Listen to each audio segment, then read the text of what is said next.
Hello everyone, welcome to Shivi Studyship.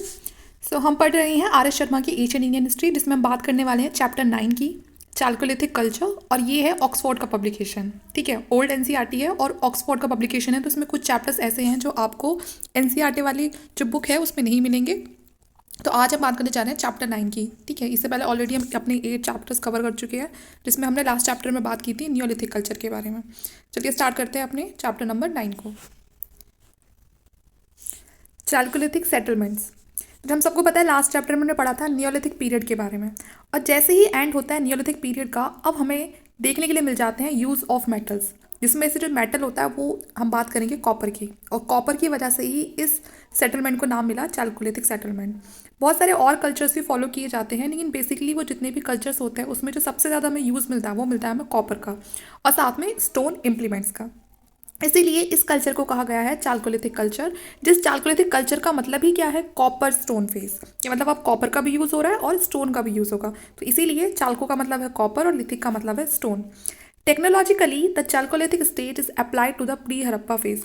तो जो हमारा जो हड़प्पा जो फेज था उससे पहले का कल्चर हम इसको मानते हैं, और धीरे धीरे ऐसा माना जाता है कि इसी से धीरे धीरे इन्फ्लुएंस होकर हमें हड़प्पा कल्चर हमें देखने के लिए मिलता है, जिसमें ब्रॉन्ज एज का टाइम आ गया था, क्योंकि जो हड़प्पा है उसमें सबसे ज़्यादा जो यूज़ होता है वो होता है ब्रॉन्ज का।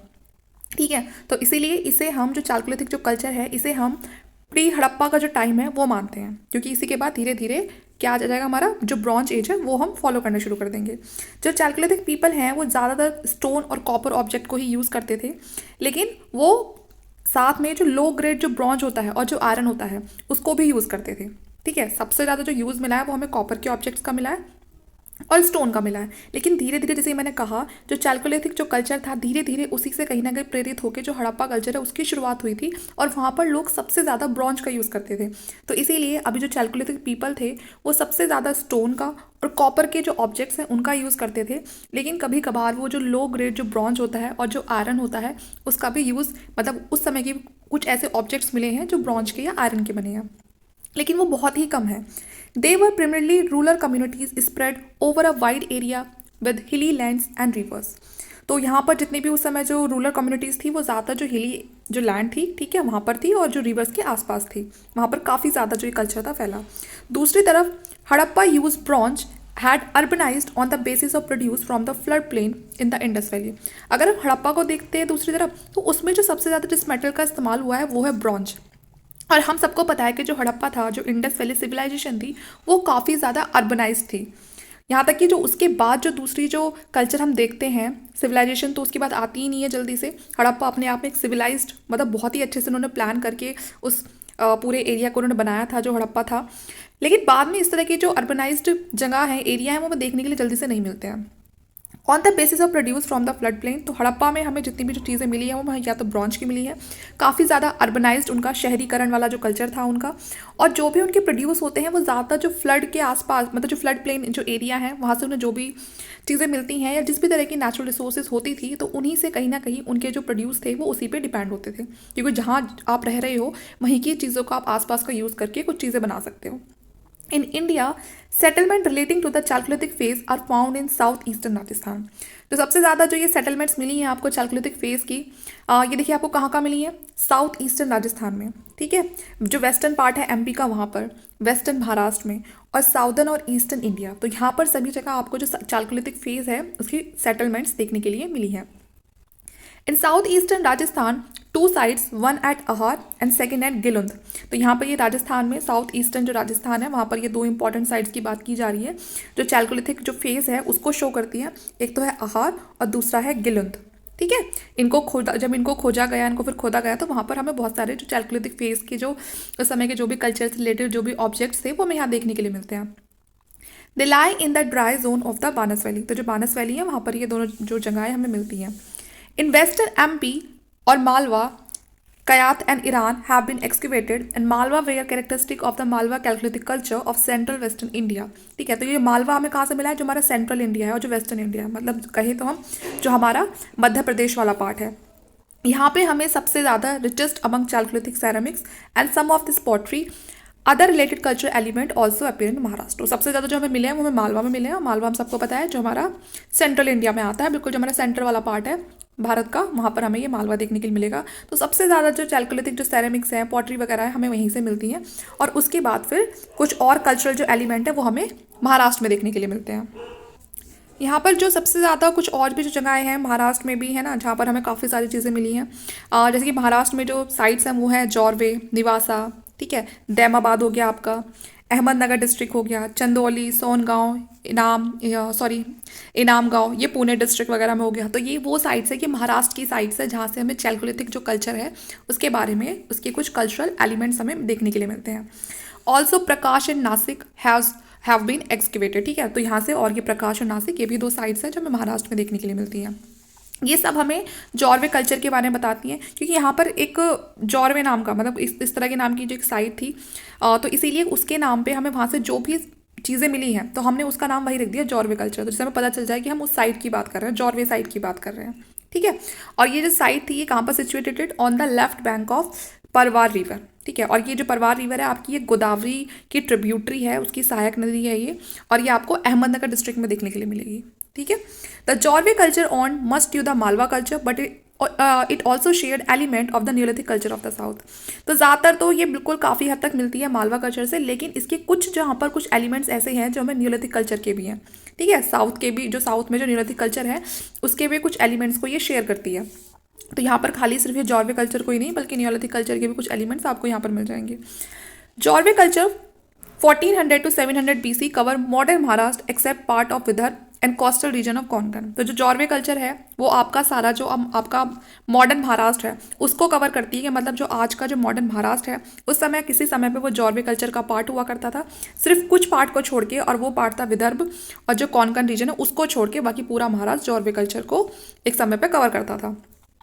Although Jorwe culture was rural, ठीक है, तो यहाँ पर वही ग्रामीण वाला सिस्टम था पूरा का पूरा, और उसकी कुछ जो सेटलमेंट है वो आपकी दैमाबाद, इनाम गांव, ठीक है, यहाँ पर आपको कुछ अर्बन स्टेजेस पे देखने के लिए मिलेंगी। तो मतलब कुछ पार्ट रूरल था और कुछ पार्ट आपका यहाँ पर जो अर्बनाइज था, okay.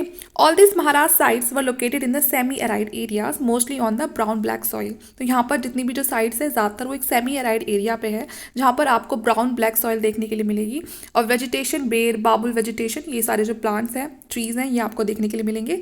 In addition to these we have Navdatoli situated on the Narmada and most chalcolithic ingredients introduced into the neolithic site in southern India, okay.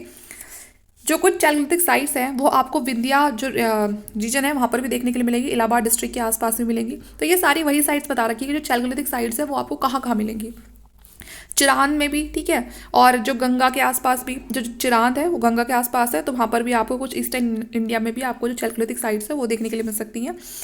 Mention may be made up of the Pandu Raja Dibi in a Burdgaon district and Mashidal in the Birbhum district in West Bengal। तो ये सारी वही sites है जहाँ पर आपको Chalcolithic culture मिलेगा।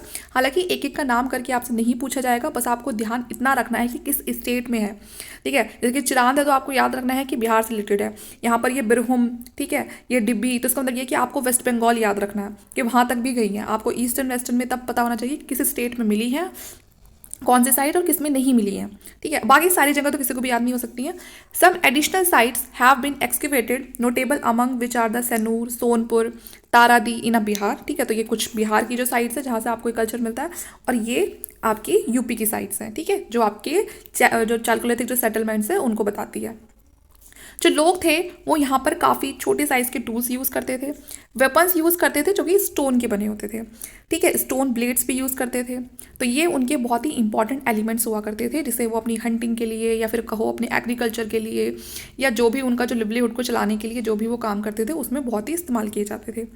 Particularly in southern India stone blade industries flourished. तो इस तरह से जो स्टोन ब्लेड वो बनाते थे उसके लिए वहाँ पर कुछ इंडस्ट्रीज फ्लरिश्ड की हैं। अब इंडस्ट्रीज आप ये मत समझना कोई बड़ी बड़ी फैक्ट्रीज लगा रखी है, नहीं, वो लोग एक सिंपल तरीके से इकट्ठा होकर और जैसे काम वगैरह करते हैं वो करते हैं। और साथ में हमें पता कैसे चलता है कि वहाँ पर इंडस्ट्रीज थी, क्योंकि वहाँ पर जब भी आप कुछ चीज़ बनाते हो, चाहे आप आजकल की मॉडर्न फैक्ट्रीज इंडस्ट्रीज देखो, तो कुछ ना कुछ वेस्ट ज़रूर बचता है बाद में, है ना। तो वहाँ पर भी ऐसे ही जो उन ब्लेड्स वगैरह बचाने के बाद या बनाने के बाद जो वेस्ट बचता है वो वहीं छोड़ जाते थे, और उन्हीं वेस्ट से हमें पता चलता है कि यहाँ पर कभी जो स्टोन ब्लेड्स वगैरह है वो बनाए गए थे। स्टोन एक्सेस का भी यहाँ अभी इस टाइम तक भी यूज़ चल रहा था। Such areas were not situated far from the hills, और ये जो एरिया है ये कभी जो पहाड़ी एरिया होते हैं उनसे ज़्यादा दूर नहीं होते थे, क्योंकि स्टोन वगैरह उनको वहीं से मिलते थे, हिली एरिया से। यहाँ से आपको सेटलमेंट्स के बहुत सारे कॉपर ऑब्जेक्ट्स भी मिलते हैं। And the this seems to be the case with Ahar and गिलिकुन। और सेम इसी तरह की जो चीज़ें इंडस्ट्रीज़ के वेस्ट, मतलब ये जो स्टोन ब्लेड वगैरह की कि यहाँ पर इंडस्ट्रीज़ थी, ठीक है, सेटलमेंट्स जो कॉपर ऑब्जेक्ट का इस्तेमाल करती थी, सेम ऐसे ही आपको कुछ चीज़ें आहार और जो गिलकुंद है वहाँ पर भी मिले हैं, ठीक है, जो कि और ये आहार और गिलकुंद हमने कहाँ पढ़ा था, बानस वैली इन राजस्थान। तो यहाँ पर भी हमें सेम वही कल्चर और वही चीज़ें मिली हैं जो कि हमें यहाँ पर मिली थी। Unlike the other contemporary Chalcolithic farming culture, ahar virtually used no microlithic tool. Some axes of blade are virtually absent here. अगर हम आहर की बात करें तो यहाँ पर हमें कोई भी माइक्रोलिथिक जो टूल्स है वो देखने के लिए नहीं मिलते हैं, जो बहुत छोटे छोटे टूल्स होते हैं वो नहीं मिलते हैं, जैसे कि स्टोन एक्सेस हो गए, ब्लेड्स वगैरह हो गए। तो कुछ चीज़ें हैं जो हमें आहार में नहीं मिलती है, लेकिन बहुत सारे जैसे कॉपर ऑब्जेक्ट वगैरह हैं तो वो हमें देखने के लिए मिलते हैं, सेम वैसे ही जैसे कि चालकोलिथिक कल्चर के कहाँ पर थे, महाराष्ट्र में थे, तो सेम वैसे ही हमें राजस्थान में भी देखने के लिए मिलते हैं। अब देखिए, object related to include several flat axes, bangle, several sheet, all made up of copper, and there is also a bronze sheet. तो ये सब चीज़ें भी हमें मिलती हैं। जो कॉपर है वो लोकली अवेलेबल होता था। जो पीपल है आहार के, वो प्रैक्टिस करते थे इस चीज़ की कि वो किस तरह से स्मेल्ट करके, है ना, और metallurgy from very output. The original name of आहार इज तंबावती। तो जो आहार का जो ओरिजिनल नेम था वो क्या था, तंबावती। राजस्थान में आपको कॉपर माइंस मिलती है और उन्हीं कॉपर माइंस का इस्तेमाल करके ये लोग कॉपर बनाते थे, ठीक है। The Ahar culture is dated to between 2100 to 1500 BC। तो ये पूरा ये टाइम है जिस बीच में जो आहार कल्चर था वो हमें मिलता है ना। और जो जो गिलकुंद है वो भी एक रीजनल सेंटर था इन सब चीज़ों के लिए। Gilund show only fragments of copper but it had a stone blade industry. तो यहाँ पर गिलकुंद में क्या है, आहार में हमें कोई भी स्टोन ब्लेड इंडस्ट्री होने के एविडेंस नहीं मिले थे, लेकिन जो गिलकुंद है यहाँ पर हमें कॉपर के भी फ्रेगमेंट्स मिलते हैं, साथ में हमें जो स्टोन ब्लेड इंडस्ट्रीज़ है इसके भी हमें कुछ फ्रेगमेंट्स मिलते हैं, जिससे कि हम कह सकते हैं कि शायद यहाँ पर स्टोन ब्लेड इंडस्ट्री रही होगी। Flat rectangular copper axes have been found in Jorwe and Chandoli in Maharashtra and copper chisel in Chandoli, ठीक है। तो ये बाकी सब चीज़ें भी हमें मिलती हैं, कॉपर के एक्सेस वगैरह मिलते हैं हमें। The people of Chalcolithic phase use different types of pottery. तो यहाँ पर जो चैल्कोलिथिक फेज के जो लोग थे वो अलग अलग तरह की जो पॉटरी होती है उसको यूज़ करते थे, जिसमें से कुछ ब्लैक और कुछ रेड होती थी, ठीक है, जो बहुत ज़्यादा प्रिवलेंट थी। ओके, ये देखिए ये मैप है उस समय का, ये आपकी चैल्कोलिथिक साइट है जहाँ पर भी ये सर्कल जैसे ये साइड्स बनी हुई हैं ये, ठीक है, ये सारी आपकी चैल्कोलिथिक है जहाँ पर भी सर्कल है ये, ठीक है। और जहाँ पर ये आपका स्क्वायर है ये आपका मॉडर्न टाउन्स है। तो आपको सिर्फ वही देखने हैं जो सर्कल वाले हैं, जैसे कि मैंने आपको बताया ये तारादी हो गया, यहाँ पर ये देखिए ये बताया था ये बिहार में आपका, ठीक है।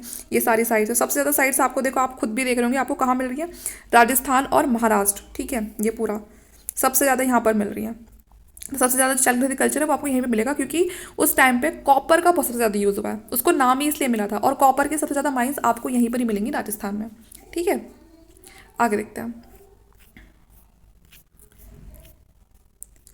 From nearly 2000 onward, it was thrown on wheel and occasionally painted with white linear design। तो हम पढ़ रहे थे पॉटरी के बारे में, तो यहाँ पर अब धीरे धीरे जो पॉटरीज थी उनको हम सबको पता है वो उस पर जो व्हील होता है उस पर बनाई जाती हैं, वो जो बड़े बड़े मिट्टी के जो बर्तन होते हैं, अब उसको पेंट करना शुरू कर दिया ब्लैक और रेड, ठीक है, और साथ में उसमें वाइट लीनियर डिज़ाइन भी बनाना शुरू कर दिया, लाइन्स भी उस पर ड्रॉ करनी शुरू कर दी। This is true not only of settlement in Rajasthan, MP, Maharashtra, but also habitation of found in Bihar, West Bengal. तो ये जो उस पॉटरी को जो अभी डेकोरेट करने का जो काम चल रहा था, उसको पेंट करने का, उस पर ये वाइट लाइन बनाने का, ये सिर्फ ऐसा ही नहीं था कि सिर्फ ये महाराष्ट्र राजस्थान में ही हो रहा था, MP वगैरह में, बल्कि जो दूसरी जो हैबिटेशन थी चैल्कोलिथिक कल्चर की, जैसे कि बिहार, वेस्ट बंगाल, वहाँ पर भी इस चीज़ को देखा गया कि वहाँ पर भी जो पॉटरी है उनको पेंट किया गया है, फिर बाद में उस पर जो लीनियर डिज़ाइन है इसको बनाया गया। जो लोग महाराष्ट्र में, MP में, बिहार में रहते थे, produce channel sprouted pots, dishes on stand, bowls on stand, ठीक है ना। तो अब उन्होंने धीरे धीरे ये सब चीज़ें भी बनाना शुरू कर दिया था, डिशेज के लिए स्टैंड बनाना शुरू कर दिए थे, बॉल्स वगैरह बनाने शुरू कर दिए थे, स्पाउटेड पोट्स बनाने शुरू कर दिए थे, ठीक है। It would be wrong to think that all the people use black and red pottery. तो इसलिए ये कहना तो बिल्कुल गलत होगा कि सब लोग एक जैसी ही ब्लैक और रेड पोट्री यूज़ करते थे। Black and red ware pottery from Maharashtra, MP, Rajasthan was painted, but there were very few such painted pots in eastern India. अगर आप बात करोगे वेस्टर्न साइड की, महाराष्ट्र की, MP की, राजस्थान की, तो यहाँ पर आपको जितनी भी पॉटरी मिलती हैं वो ज़्यादातर पेंटेड मिलती हैं, ब्लैक और रेड। लेकिन अगर आप ईस्टर्न साइड पे जाओगे उसी टाइम पे, चैल्कोलिथिक कल्चर के टाइम पे, अगर आप ईस्टर्न साइड में जाओगे तो वहाँ पर आपको कुछ जगह ऐसी मिलेगी जहाँ पर आपको बहुत ही कम पोट्स ऐसे मिलेंगे जिनको पेंट किया गया है, ठीक है। The people living in chalcolithic age in the south eastern Rajasthan, western MP, western Maharashtra as were domestic animals. तो यहाँ पर जो लोग चैल्कोलिथिक एज में जो लोग साउथ ईस्टर्न राजस्थान में रहते थे, जैसे कि एमपी के में, ठीक है ना, महाराष्ट्र में, तो यहाँ पर ये लोग अब एनिमल्स को भी डोमेस्टिकेशन कर रहे थे। हालांकि ये काम नियोलिथिक कल्चर में ही स्टार्ट कर दिया था, लेकिन वो अभी तक यहाँ पर चल रहा था और साथ में एग्रीकल्चर भी प्रैक्टिस करते थे। एनिमल्स की कौन कौन से एनिमल्स की रेयरिंग करते थे? काओ की, शीप की, गॉट की, पिग, बफेलो और हंटेड डियर। ठीक है। Chemical remain sorry Camels remain have also been found, but generally they were not acquainted with the horse. Some animal remains are identified as being either of the horse, donkey और wild ass.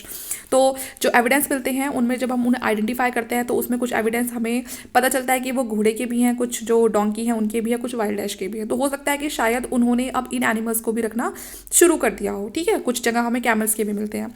People certainly ate beef and pork, but they did not eat pork on any considerable scale. What is remarkable is that the people produce wheat and rice. ठीक है। तो ये भी हमें मिला है कि वो जो लोग थे वो बीफ खाते थे, पॉर्क खाते थे। ठीक है। और साथ में उन्होंने एग्रीकल्चर में भी प्रोड्यूस करना शुरू कर दिया था, किसका?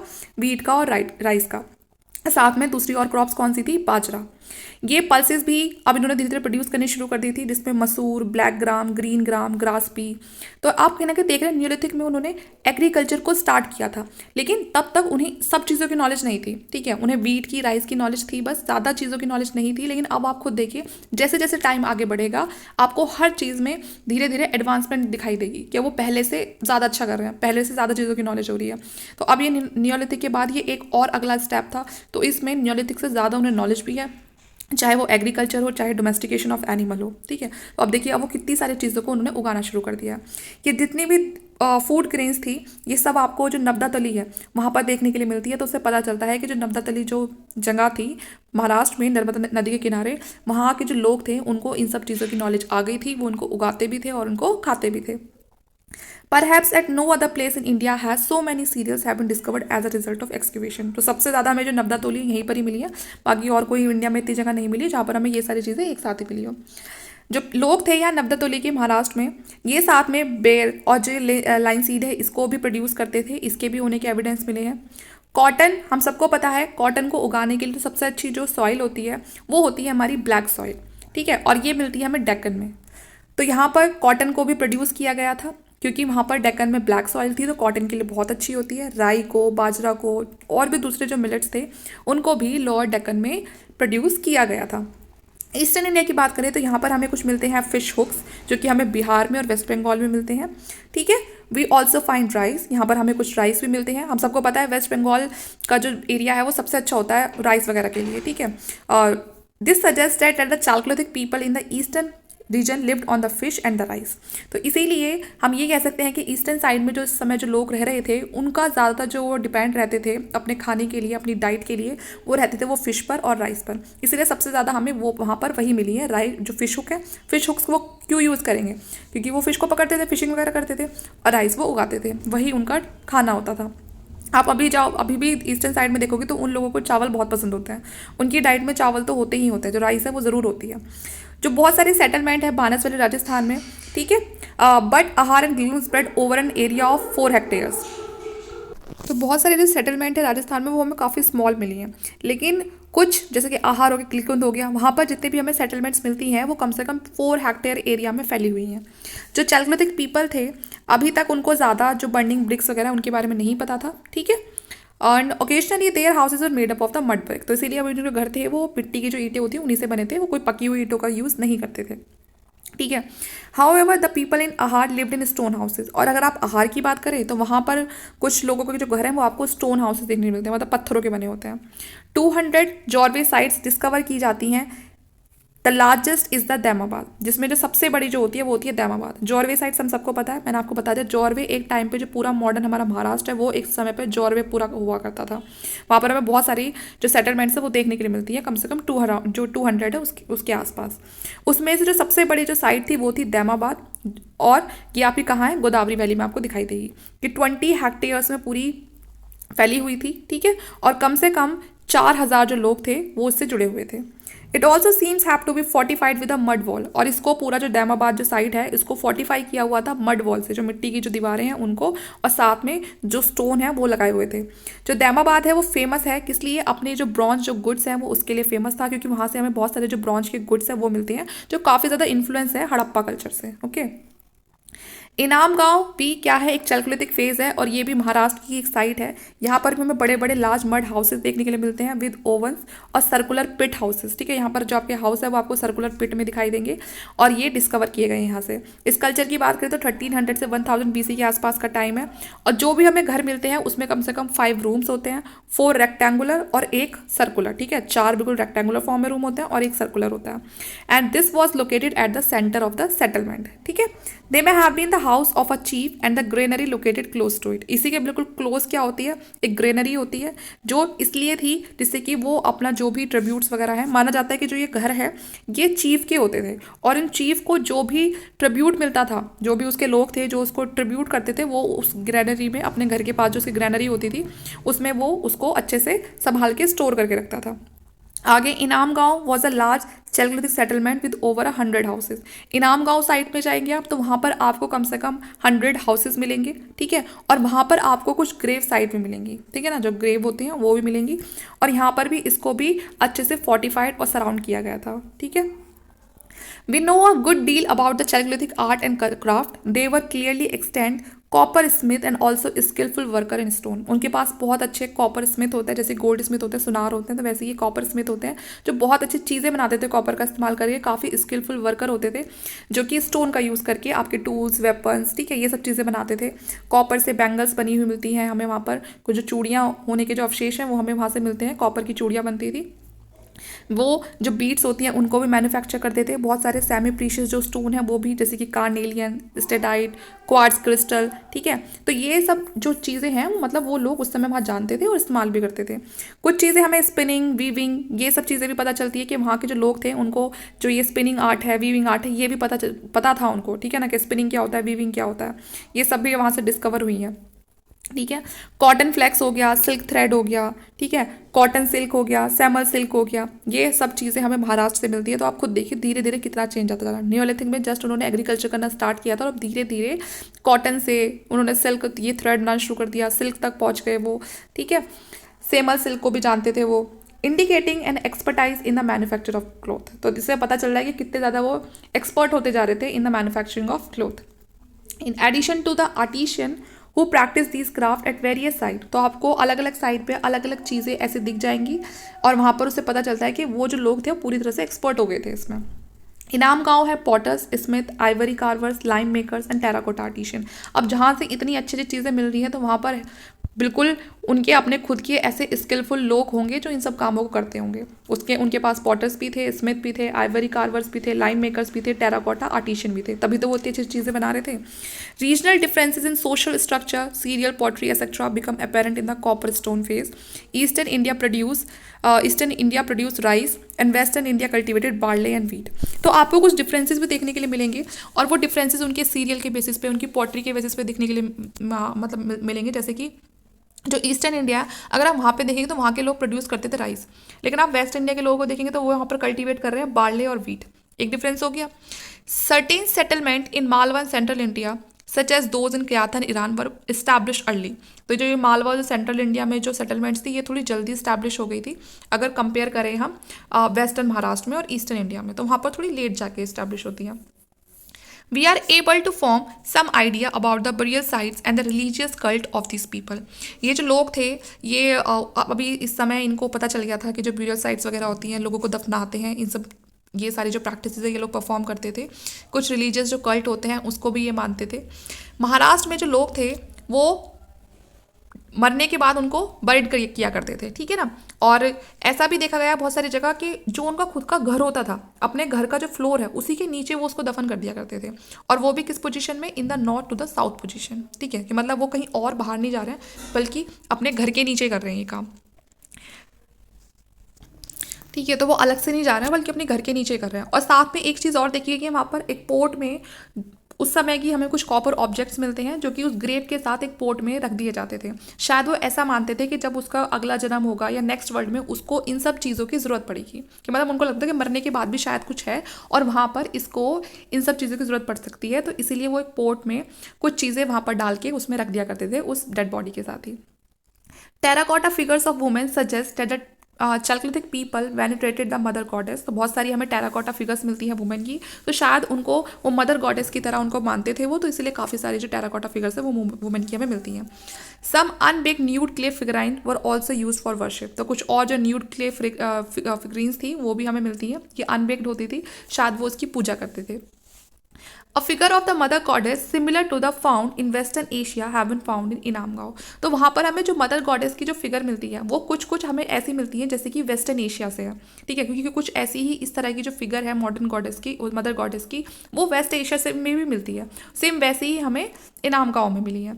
मालवार राजस्थान, ठीक है, यहाँ पर हमें कुछ बुल टेराकोटास मिले हैं। तो इसका मतलब ये जो था, ये जो बुल था, इसको वो सिंबल मानते थे रिलीजियस कल्ट का, ठीक है, जो बुल है उसको वो रिलीजियस कल्ट का सिंबल मानते थे। Both the settlement pattern and the burial practice suggested the beginning of the social inequalities in the Chalcolithic society। देखिए, जब सेटलमेंट्स के पैटर्न को देखते हैं, उनकी जो ब्यूरियल जो प्रैक्टिसेस है उनको देखते हैं, तो उससे कहीं ना कहीं हमें पता चलता है कि अब शुरुआत हो चुकी थी सोशल इनइक्वालिटीज़ की। क्योंकि अगर हमें कहीं एक डेड बॉडी मिल रही है तो उसके साथ बहुत सारी बिलोंगिंग्स रखी हैं, वहाँ पर बहुत सारा चीज़ें रखी हुई हैं। दूसरी डेड बॉडी है, उसके साथ हमें बहुत कम चीज़ें मिल रही हैं, तो इससे हमें पता चल सकता था कि वो रिच फैमिली से बिलोंग करता है जिसके साथ उसकी ज़्यादा बिलोंगिंग्स है, और जिसके पास बहुत कम है तो उसका मतलब वो पुअर फैमिली से बिलोंग कर रहा है। A kind of settlement hierarchy is visible in several Jorve settlement of Maharashtra. Some of them are as large as 20 hectare and other encompass only 5 hectare। तो ये देखिए, ये फ़र्क आ गया है कि उनके पास जो सेटलमेंट है वो कोई बहुत छोटे एरिया में फैली है, कोई बहुत बड़े एरिया में फैली हुई है। The difference in the size of settlement suggests that the larger settlement dominated the smaller one। कि इसका मतलब हमें ये समझ आने लगा है कि जो लार्जर सेटलमेंट्स है वो डोमिनेट कर रही हैं जो उनसे छोटी सेटलमेंट्स है उनको।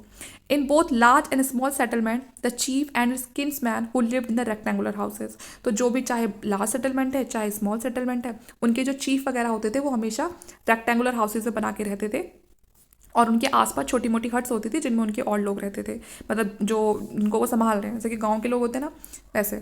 इन इनाम गांव the craftsman lived on the western fringes and the chief probably eight the centre. तो हमेशा जो चीफ था वो हमेशा सेंटर में रहता था और उसके आसपास जो और लोग थे वो वेस्टर्न फ्रिंजेस पे रहते थे। तो इससे हमें क्या पता चलता है सोशल डिस्टेंस का, कि मतलब वो उनको अपने बराबर में नहीं रख रहे हैं, जो चीफ है वो अपने बराबर में नहीं रख रहे हैं, बल्कि थोड़ा साइड में जाके रख रहे हैं, जिससे कि एक फ़र्क समझ आ सके। In the graves at Chandoli and Nivasha in western Maharashtra, some children were buried with copper-based necklace around their neck and other had grave god consisting only of pots। अगर आप चंदोली और निवाशा में देखेंगे, ये महाराष्ट्र की जो साइट्स हैं, तो यहाँ पर आपको जो कुछ बच्चे जो दफनाए हुए वहाँ पर मिलेंगे, तो आप देखेंगे कुछ बच्चों के गले में तो कॉपर के नेकलेस हैं, ठीक है ना, और कुछ के पास बस छोटी मोटी चीज़ है जो कि उनके पोर्ट्स में है। इनाम गाँव में जो एडल्ट्स हैं उनको बरेड किया गया था पॉटरी विद सम कॉपर, ठीक है ना, वहाँ पर भी आपको इनाम गाँव में कुछ मिलेंगे, जो एडल्ट्स हैं उनको कॉपर की कुछ चीज़ों के साथ और उस पॉटरी में डाल के वहाँ पर उनको बरेड किया गया है। इन वन हाउस ऑफ क्या था 29 copper bangles and 2 unique axes were found. क्या था में आपको एक घर ऐसा मिलेगा जहाँ पर 29 कॉपर्स की बैंगल और 2 यूनिक एक्सेस मिले हैं, ठीक है। At the same place necklaces of semi precious stone such as steatite and carnelian beads were found in pots. और बाकी देखिए ये चीज़ कुछ जगह ऐसी भी है जहाँ पर इतनी कीमती कीमती चीज़ें मिली हैं पोर्ट्स में रखी हुई। Chronologically, especially note may be taken of a site at Ganeshwar, which is located close to the rich copper mines of the Sikar and Jhunjhunu area of the Khetri copper belt in Rajasthan। जैसे मैंने आपसे कहा जो राजस्थान है वहाँ पर आपको सबसे ज़्यादा जो कॉपर की जो माइंस वगैरह वो मिलेगी, जिसमें से एक है खेतरी। तो copper object excavated from these area include arrowheads, spearhead, fish hook, Colt, bangle, chisel. तो ये सारे जो कॉपर के जो ऑब्जेक्ट है बने हुए ये आपको वहाँ पर खुदाई करने पे मिलते हैं। Some of their shapes are similar to those discovered at Indus site. तो यहाँ पर कुछ चीज़ें आपको सेम उसी शेप की मिलती है जैसी शेप की चीज़ें आपको इंडस साइड पर देखने के लिए मिलती है, हड़प्पा कल्चर में मिलती हैं। जो टेराकोटा केक है यहाँ बिल्कुल बिल्कुल वैसा ही देखने के लिए मिलता है जैसे कि इंडस टाइप का था, जो इंडस वाले सिविलाइजेशन है जैसे उसमें देखने के लिए मिलता है, सेम यहीं पर वो मिल रहा है। तो इसलिए कहा गया है कि जो चैलकोलिथिक कल्चर है वही आगे चल के हड़प्पा कल्चर में कन्वर्ट हो जाता है। There also many microlith that characteristic of the culture, ठीक है। We also find the OCP ochre coloured pottery. तो यहाँ पर अब जो पॉटरी है उसका जो कलर वगैरह है, ठीक है, अब उसमें धीरे धीरे, जैसे मैंने कहा पहले लाइन शुरू कर दी, अब ऑकरे कलर्ड पॉटरी आ गई जो कि कैसी होती थी, which is red slipped ware and painted in the black and largely in the vast form. तो अब इसकी धीरे धीरे फॉर्म भी थोड़ी चेंज होती जा रही है। As the Ganeshwar deposit are ascribed in 2800 to 2200 BC, they by large predate the mature Harappa culture and Ganeshwar participated supplied copper object to Harappa। अब धीरे धीरे जहाँ पर जो गणेश्वर है, ये जो एरिया है राजस्थान का, यहीं से जब हड़प्पा आया था तो हड़प्पा में जब कॉपर ऑब्जेक्ट्स की ज़रूरत पड़ती थी या कॉपर मेटल की ज़रूरत पड़ती थी तो यहीं से उसको इम्पोर्ट किया जाता था हड़प्पा के लिए, ठीक है। लेकिन ज़्यादा यहाँ पर हड़प्पा में इस चीज़ का जो क्या कहते हैं, जो इम्पोर्ट है वो नहीं किया गया, तो ठीक है, तो ज़्यादा आपको यहाँ से इस साइड से वहाँ पर जाता हुआ नहीं दिखाई देगा। जो गणेश्वर के जो लोग थे वो ज़्यादातर डिपेंड थे, एग्रीकल्चर में पार्टिसिपेट करते थे या फिर हंटिंग वगैरह पर करते थे। Although these people craft was the manufacture of copper object they were unable to urbanise. हालांकि इनको क्राफ्ट वगैरह आता था, ये कॉपर ऑब्जेक्ट मैन्युफैक्चर करते थे, लेकिन उसके बाद भी अपने आप को अर्बनाइज नहीं कर पाए। तो ये जो गणेश्वर असेंबलेज था ये इस तरह से था, ना तो अर्बन था, नॉट पूरी तरह से, ना कॉपर हॉर्टिकल्चर था, ठीक है। तो थोड़ा कहीं, क्योंकि ना तो पूरी तरह से ये उसमें इन्वॉल्व हो रहे थे, ना पूरी तरह से एग्रीकल्चर में इन्वॉल्व हो रहे थे। With its microlith and other stone tool much of the Ganeshwar culture can be consider the pre Harappa chalcolithic culture. तो इसीलिए इसको हम किस में रखा है, हमने प्री हड़प्पा चारकोलिथिक कल्चर में रखा है, ठीक है। And contribute to the making of the mature Harappa culture, ठीक है। बहुत सारी साइट्स है चारकोलिथिक सेटलमेंट की इंडिया में, जिसमें से कुछ को हम प्री हड़प्पा मानते हैं और कुछ को हम उसके बिल्कुल साथ का मानते हैं और कुछ को लेटर वाला मानते हैं, पोस्ट हड़प्पा मानते हैं। जो प्री हड़प्पा स्ट्रेटा है on some site in Harappa zone are called early Harappa in order to distinguish them from the mature urban industrial civilisation. तो इसलिए हमें जैसे जैसे ऑब्जेक्ट मिलते हैं और वो बाकी जो चीज़ें हैं, बाकी जो कल्चर है उनसे कितना मैच करते हैं, उसी के हिसाब से हम उनको डिस्टिंग्विश करते हैं। Pre Harappa base phase at Kalibangan in Rajasthan. तो अगर हम प्री हड़प्पा फेज़ की बात करें तो वो हमें देखने के लिए मिलता है राजस्थान में कालीबंगा में, हरियाणा बनावली में, ठीक है। So too is the case with Kot Diji in Sindh Pakistan. Pre Harappa and post Harappa chalcolithic culture and those coexisting within the Harappa have been found in north western central India. तो बाकी ये जितनी भी जो जगहें हैं यहाँ पर हमें प्री हड़प्पा से लेके पोस्ट हड़प्पा तक हमें काफ़ी सारी चीज़ें एक साथ देखने के लिए मिलती हैं, ठीक है। आगे देखते हैं फिर। देखिए कुछ जो मालवा कल्चर है मैंने आपको बताया था, उसकी टाइमलाइन मैंने आपको बता दी थी। ये आपको नवदतौली, ईरान, जो नागदा वहाँ पर मिलता है। And to be non Harappa, ठीक है, क्योंकि काफ़ी सारी जो चीज़ें हैं वो उसकी हड़प्पा से मैच नहीं करती हैं। This is also the case with Jorwe culture which encompasses the whole Maharashtra except the part of Vidarbha and Konkan. तो मैंने आपको पहले ही बताया था बहुत सारा पार्ट जो जॉर्वे कल्चर का है वो एक टाइम पे जो भी हमारा मॉडर्न महाराष्ट्र है, ठीक है, वो सारा एरिया वही था, पूरा पूरा का पूरा का जो जॉर्वे कल्चर का था। सिर्फ कुछ पार्ट छोड़ के विदर्भा का और कोंकण का, अगर हम उसको निकाल दें तो पूरा जॉर्वे कल्चर था एक टाइम पे। In the southern and eastern part of India chalcolithic settlement exist independently of the Harappa culture. In south India they are invariably found in continuous of the neolithic settlement, ठीक है। जो चारकोलिथिक आपकी settlement है, जैसे मैंने आपको बताया, विंध्या रेंज में भी आपको दिखाई देगा, बिहार में भी, वेस्ट बंगाल में भी, लेकिन यहाँ पर बहुत सारी चीज़ें ऐसी हैं जो आपकी हड़प्पा कल्चर से मैच नहीं करती हैं, क्योंकि जो चारकोलिथिक जो सेटलमेंट है स्टार्टिंग में ही से ही वो बिल्कुल हड़प्पा से नहीं जुड़ा था, बल्कि धीरे धीरे जैसे जैसे वो पुराना होता गया और कहीं ना कहीं स्टार्टिंग होती जा रही थी हड़प्पा कल्चर की। तो बीच में एक समय ज़रूर ऐसा आता है कि दोनों एक दूसरे से लिंक कर जाते हैं, लेकिन बहुत सारी जो चीज़ें हैं वो आपको नहीं मिलेंगी कि वो एक दूसरे से लिंक करती हैं, क्योंकि उनके टाइम में फ़र्क है। Evidently, various type of pre-Harappa Chalcolithic culture promoted the spread of farming communities in Sindh, Balochistan, Rajasthan, as were created condition for the rise of urban civilization। देखिए बहुत सारे जो टाइप्स है प्री हड़प्पा जो चारकोलिथिक कल्चर के, ठीक है, कि प्री हड़प्पा और चारकोलिथिक कल्चर अब वो टाइम आ गया जब हड़प्पा की शुरुआत और जो चारकोलिथिक कल्चर है उसका धीरे धीरे एंड होने लगा है। तो यहाँ पर आपको दिखाई देगा कि इस जो चारकोलिथिक कल्चर था ये काफ़ी ज़्यादा प्रमोट करता जा रहा था फार्मिंग को, फार्मिंग बहुत ज़्यादा फैलती जा रही थी सिंध में, बलूचिस्तान में, राजस्थान में, ठीक है, और जो दूसरे आसपास एरिया थे। और कहीं ना कहीं अब एक ऐसी कंडीशन बनती जा रही थी कि धीरे धीरे जो सिविलाइजेशन है वो अर्बन होती जा रही थी, शहरीकरण होता जा रहा था। और शहरीकरण किसका हुआ था? हड़प्पा का। Mention may be made of Amri and Kotji in the Sindh, Kalibangan, even Ganeshwar in Rajasthan, ठीक है। It appears that some Chalcolithic farming communities moved to the flood plain of the Indus। तो इसलिए कहा गया कुछ जो Chalcolithic farming communities थी अब धीरे धीरे उन्होंने मूव करना शुरू कर दिया था इंडस का जो फ्लड प्लेन एरिया था, जहाँ पर आगे चल के अभी ब्रॉन्ज की टेक्नोलॉजी को सीखा जाएगा और उसी से कहीं ना कहीं जो पूरा जो हड़प्पा सिविलाइजेशन है वो हमें अर्बनाइज होता हुआ दिखाई देगा और फिर वहाँ पर जो सिटीज़ वगैरह हैं वो भी स्टैब्लिश हो जाएंगी। जो चैल्कोलिथिक साइट्स थी मिड गंगेटिक वैली, ठीक है, वहाँ पर हमें कम से कम 138 साइट्स मिली हैं। जो चैल्कोलिथिक साइट्स है उसकी हमें 138 जो साइट्स है वो हमें गंगा के आसपास मिली हैं, ठीक है। और ये गंगा वाला एरिया क्यों ज़्यादा इंपॉर्टेंट है, क्योंकि यहाँ पर जो पानी की व्यवस्था थी, साथ में फॉरेस्ट था तो लकड़ियों की व्यवस्था थी, जंगल को काट के वो बड़े बड़े शहर बसा सकते थे। This number is not large when we find 854 neolithic sites in south India. तो अभी भी ये नंबर इतना बड़ा तो नहीं है जितना ज़्यादा हमें साउथ इंडिया में नीलोथिक साइट्स देखने के लिए मिलती हैं। Of 138 sites only 14 sites in UP. 138 site में से सिर्फ 14 साइट ऐसी थी जो यूपी में थी, ठीक है, और बिहार में थी। Excavated so far and the show a little use of copper. तो यहाँ पर कॉपर का भी ज़्यादा यूज़ नहीं देखा जा रहा है। जो लोग थे वो ज़्यादातर एग्रीकल्चर पर डिपेंड थे। तो यहाँ पर मैंने आपको बता ही दिया है। तो अब धीरे धीरे जो सेटलमेंट्स हैं, ठीक है, यहाँ पर शुरुआत ज़रूर हो गई थी लेकिन अभी इतनी भी नहीं हुई थी कि बहुत ज़्यादा उन्होंने इस जगह को घेर लिया था, क्योंकि अभी कहीं ना कहीं जो आयरन है उसकी इतना ज़्यादा जो यूज़ था, जो उसकी डिस्कवरी थी, वो नहीं हो पाई थी। क्योंकि यहाँ पर जंगल वाला एरिया था तो जंगल को साफ़ करने के लिए आपको एक बहुत ही अच्छा मेटल चाहिए होता है, उसके वेपन टूल्स चाहिए होते हैं। तो शुरुआत थी, लेकिन इसीलिए अभी क्योंकि यहाँ पर आयरन है, वो जो फॉरेस्ट है उसको क्लियर करना इतना भी ईजी नहीं था, तो यहाँ पर अभी इतनी सेटलमेंट भी आपको नहीं देखी जाएगी। ये है जैसे कि पांडु राजर दिब्बी, ठीक है, महिदा, ये जो महिषदाल, ये कुछ इंपॉर्टेंट साइट है वेस्ट बंगाल की जो कि चैल्कोलिथिक कल्चर से जुड़ी हुई हैं। और आपका जो बाकी साइड है मिड और लोअर गंगेटिक जो एरिया है, वहाँ पर भी हमें कुछ स्टोन टूल्स देखने के लिए मिलते हैं। कॉपर थोड़े कम थे यहाँ पर, ठीक है। गंगा के आसपास आपको स्टोन के टूल्स ज़्यादा मिलेंगे और कॉपर के थोड़े कम मिलेंगे। बाद में यहाँ पर आपको कुछ फिश हुक्स भी बनकर मिलते हैं, क्योंकि रिवर है तो यहाँ पर फिशिंग वगैरह लोग ईजिली कर लिया करते थे। जो चैल्कोलिथिक कल्चर है सेंट्रल और जो वेस्टर्न इंडिया का, वो धीरे धीरे डिसअपियर्ड होता जाता है, जैसे कि 1200 BC आती है। सिर्फ जॉर्वे कल्चर को ही देखा जाता है 700 BC तक। बहुत सारे जो पार्ट्स हैं इंडिया के, उसमें जो चैल्कोलिथिक है उसमें ब्लैक और red ware were continued into the historical time till the 2nd century BC। तो जो ये ब्लैक और जो रेड वेयर है, ये इनका यूज़ काफ़ी एक लंबे टाइम तक रहा है। However by and large there were historical times till the 2nd century BC. By and large, there was a gap of about 4 to 6 century between the end of Chalcolithic culture and rise of the early historic culture in central and western India. तो आपको देखिए Chalcolithic culture के बाद जो एक नया जो दूसरा कल्चर शुरू होता है, उसके बीच में एक अच्छा खासा टाइम जग गया होता है। तो Chalcolithic जो पीरियड था कोई छोटा पीरियड नहीं था, एक काफ़ी लंबा पीरियड रहा है। वेस्टर्न इंडिया और वेस्टर्न MP, ठीक है, the eclipse of the chalcolithic habitation is attributed to the decline in rainfall. धीरे धीरे रेनफॉल में भी डिक्लाइन देखा गया है।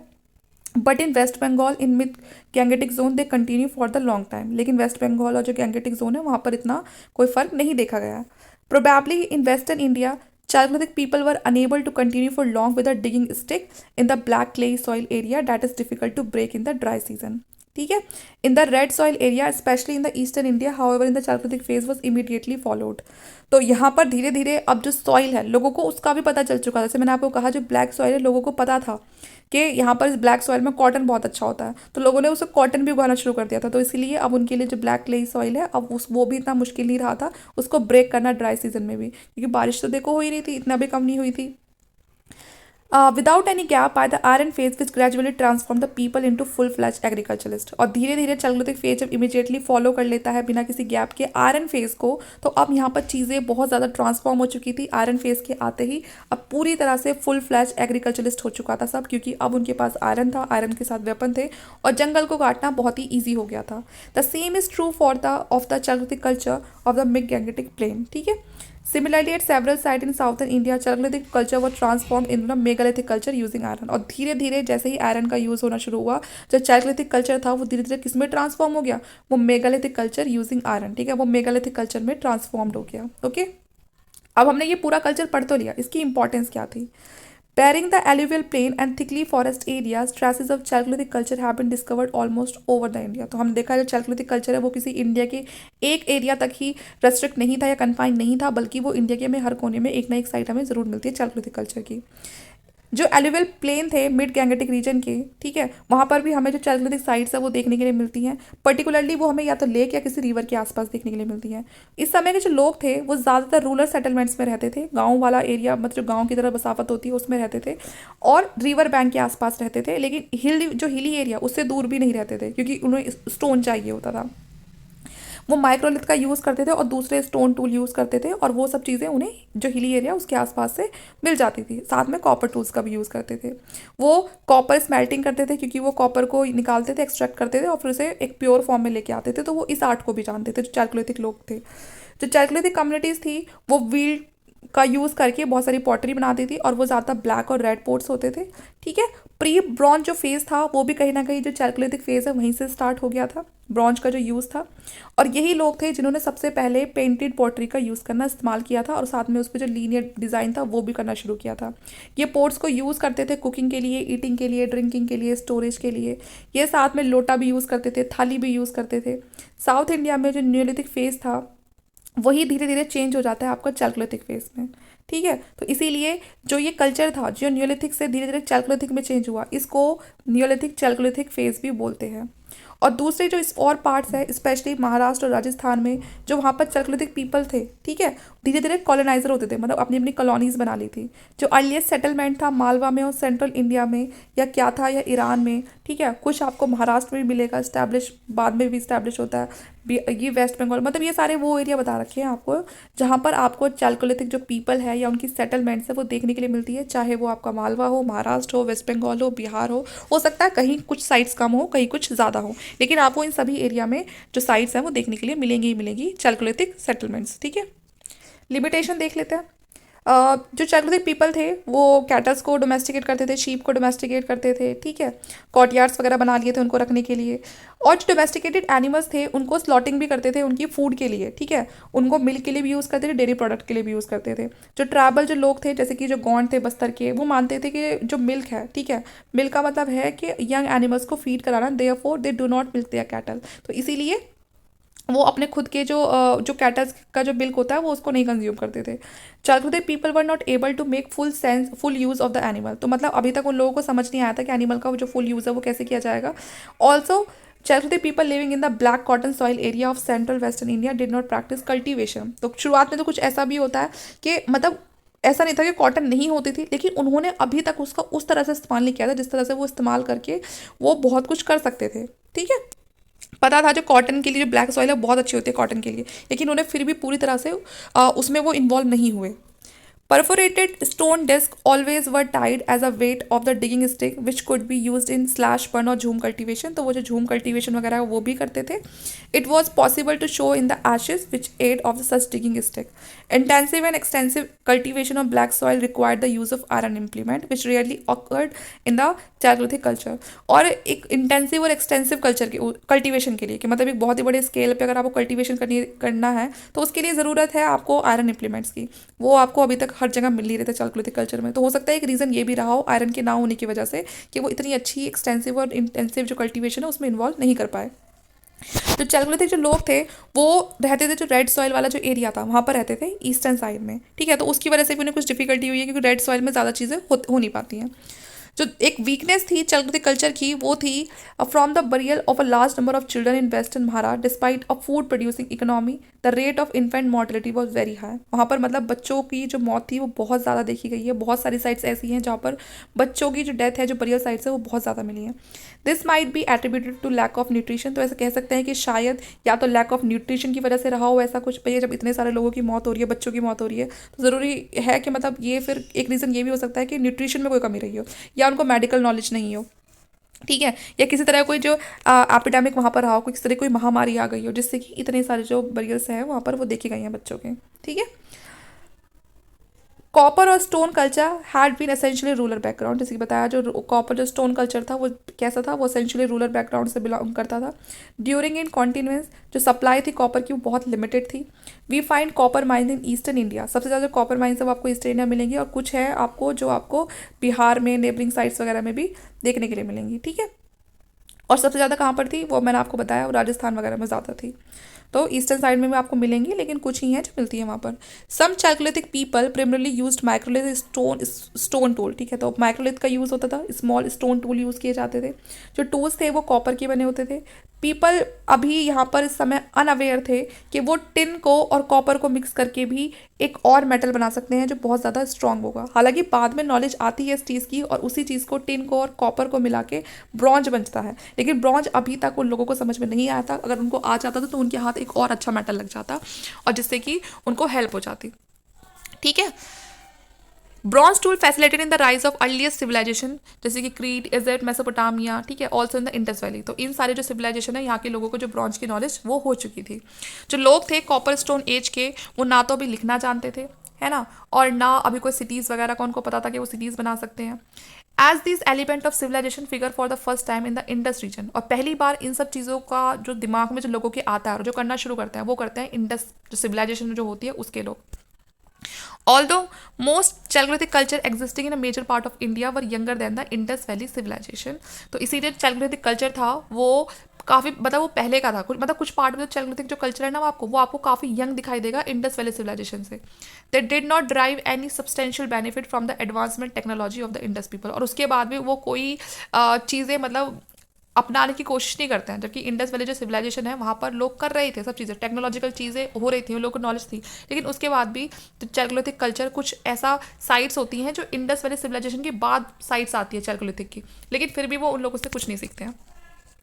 Copper hoards ochre coloured pottery phase, ठीक है, तो यहाँ पर आपको उस समय की कुछ 80 कॉपर हॉर्ट्स मिले हैं, ठीक है, रिंग्स मिली हैं, हैचेट्स मिले हैं, स्वेट्स मिली हैं, हारपून्स मिले हैं, ह्यूमन लाइक फिगर्स मिली हैं काफ़ी बड़ी मात्रा में वेस्ट बंगाल में, उड़ीसा में, गुजरात में, हरियाणा में, ठीक है। तो ये सारी जगह है जहाँ से आपको चैल्कोलिथिक चीज़ें मिली हैं। जो लार्जेस्ट हॉर्ड है वो आपको कहाँ से मिला है, गुंजेरिया मध्य प्रदेश से मिला है, जिसमें 424 कॉपर टूल्स वेपन्स, ठीक है, 102 थिन शीट सिल्वर ऑब्जेक्ट्स की मिली हैं। Substantial number of copper hoards are concentrated in the Ganga Yamuna doab, Ganga Yamuna doab के आसपास ही मिले हैं, ठीक है। और बहुत सारे जो हारपून्स हैं वो हमें गंगा के आसपास मिलते हैं, ठीक है, कुछ बहुत सारी स्वर्ड्स भी मिलती हैं, तलवार वगैरह मिलती हैं।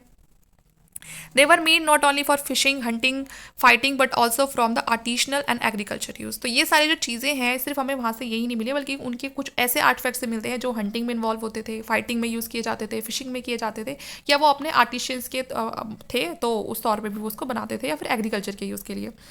दे presuppose high technological skill knowledge on the part of copper smith, ठीक है, जो कॉपर स्मिथ वगैरह थे वो काफ़ी ज़्यादा अपनी टेक्नोलॉजी स्किलफुल हुआ करते थे उस समय भी। Cannot have been the handwork of primitive nomads artisan. In excavation at two places in western UP, some of these objects have been discovered in association with ochre colored pottery. जैसे मैंने आपको बताया ochre colored pottery का use कर दिया था, कुछ उसमें से जो मिट्टी की थी वो बनी होती थी, और कुछ बाद में फिर हमें जो बेक्ड ब्रिक फ्रेगमेंट होते हैं उसकी भी देखने के लिए मिलती है, ठीक है। जो लोग थे इस समय वो कॉपर हॉर्ट्स वगैरह इम्प्लीमेंट का यूज़ करते थे। अब एक धीरे धीरे एक सेटल्ड लाइफ वो जीते जाते, मतलब अब वो सिर्फ नोमैड्स नहीं रह गए थे, वो एक जगह रुकते थे, एग्रीकल्चर वगैरह करते थे। जो जिनको कुछ आता था वो अपनी उस स्किल के थ्रू कुछ वहाँ पर रुक कर करते थे। जैसे कि मैंने बताया, किसी को टेराकोटा फिगर्स बहुत अच्छी आती है बनानी, किसी को जो पोइट्री है वो बहुत जो पॉटरी है वो बहुत अच्छी आती है बनानी, तो उस चीज़ को एक जगह बैठ के वो काम किया करते थे। जो ऑकरे कलर पॉटरी है वो हमें दोआब वाले एरिया के आसपास देखने के लिए मिलती हैं काफ़ी ज़्यादा, जो प्लेट्यू एरिया है झारखंड का वहाँ पर मिलती हैं, ठीक है। जो कॉपर सेल्ट है खेतरी जोन वगैरह वहाँ पर देखने के लिए मिलते हैं। जो पीरियड था ये ऑकरे कलर पॉटरी का, ये था आपका 2000 से 1500 BC के आसपास, ठीक है। जो सेटलमेंट है of this culture disappear, the Doab did not have habitation until about 1000। धीरे धीरे यहाँ से ये धीरे धीरे जो सेटलमेंट्स है ये खत्म भी हुई है एक समय पे आके 1000 BC के आसपास। And we learn of some habitation by people use black and red ware but their habitational deposit are so thin, ठीक है। तो बाद में हमें कुछ यहाँ पर ब्लैक और रेड वेयर भी देखने के लिए मिलते हैं। कुछ एंटिक्विटीज़ मिलती हैं जो काफ़ी ज़्यादा पुअर हैं क्वालिटी में, लेकिन हम उससे भी हमें काफ़ी चीज़ें जानने के लिए मिलती हैं उस समय के लोगों के बारे में। जो अपर पार्ट है द्वाब का, सेटलमेंट बिगेन होती है, अराइवल आता है ऑकरे कलर्ड पॉटरी का, ठीक है। तो मतलब ये समय के साथ बहुत सारे चेंजेस धीरे धीरे आते हैं। Jodhpur on the border of Haryana and Rajasthan evidence the thickest OCP deposit 1.1 it appeared at how that at no place did this settlement last for over a century or so. कि मतलब जितनी भी हमें जो चीज़ें एविडेंस मिलते हैं उससे पता चलता है कि ये ज़्यादातर जो ऑकरे कलर जो डिपॉजिट है या इस तरह की जो पॉटरी है वो ज़्यादा एक सेंचुरी से ज़्यादा नहीं रही है। They are neither large nor spread over a wide territory, ना तो बहुत ही ज़्यादा बड़े एरिया में फैली है, ना ही बहुत छोटे एरिया तक कन्फाइंड रह गई है। Why and how this settlement came to and is not a clear. इन सेटलमेंट का एंड कैसे आई और कैसे एंड हुआ पूरी तरह से कुछ भी क्लियर नहीं है, क्योंकि हिस्ट्री को हम बिल्कुल दावे के साथ कह ही नहीं सकते कि इस समय से शुरू हुई और इस समय पे आके खत्म हो गई। ठीक है, एक कहते हैं कि शायद कुछ वाटर लॉगिंग जैसा हो गया होगा, है ना, और वो फिर ह्यूमन सेटलमेंट के लिए अनफिट हो गया होगा, तो उसी से हो सकता है कि ये सब चीज़ें धीरे धीरे खत्म हो गई हों। तो बहुत सारे अलग अलग साइंटिस्ट की, अलग अलग जो आर्कियोलॉजिस्ट हैं उनकी अपनी अलग अलग राय हैं। The present soft texture of ochre colored pottery is, according to some scholars, as a result of association with water for the considerable period of time. And the OCP people may have been the junior contemporary of the Harappa. तो जो OCP जो people है, जो ochre colored pottery use करने वाले, उनको बनाने वाले जो लोग हैं, ऐसा माना जाता है कि वो कंटेम्प्रेरी रही हैं हड़प्पा के, मतलब हड़प्पा के टाइम तक भी जो OCP colored pottery है उनको बनाया और चलाया जाता था।